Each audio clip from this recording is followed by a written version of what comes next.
పెట్టాలన్నమాట అండి. సునాయాసంగా మడత పెట్టాలంటే ఈ విధంగా మడత వేసి ఈ విధంగా మళ్ళీ దీన్ని తీసుకుని రావాలి. ఇట్లాగ మడత పెడుతూ వెళ్తూ ఉండాలన్నమాట. రాకపోయినట్లయితే ఎంతవరకు వస్తే అంతవరకు చూసి ఈ విధంగా లోపలికి మడత పెట్టాలన్నమాట. దీని కొబ్బరికాయ మీద పెట్టాలి. ఈ విధంగా కలస జాగ్రత్త మడత పెట్టడం నేర్చుకోవచ్చు.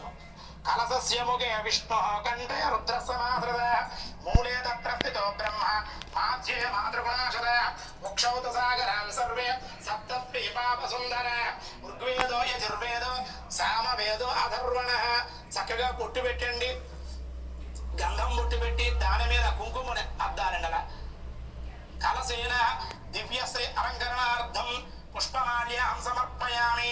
కలసస్య ముఖే విష్ణు కంఠే రుద్ర సమాధృత మూలే తత్ర స్థితో బ్రహ్మ మాధ్యే మాతృగుణాశర ముక్షౌత సాగరాం సర్వే సప్తద్వీపాప సుందర ఋగ్వేదో యజుర్వేదో సామవేదో అధర్వణ అంగైస సహితాం సర్వే కలసాంబు సమాశ్రిత.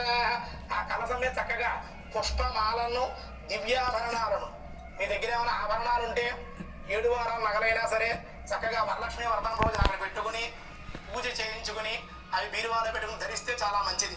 కనుక అటువంటి ఆభరణాలు ఏమన్నా ఉంటే ఇవన్నీ కూడా వేసుకుంటూ ఉండాలి. సర్వ ఆభరణం సమర్పయామి. ఈ కలశాన్ని తీసుకుని మంత్రపూర్వకంగా ఈ మండపంలో మధ్య భాగంలో ప్రతిష్ఠ చేయాలన్నమాట. అంతే ముందుగా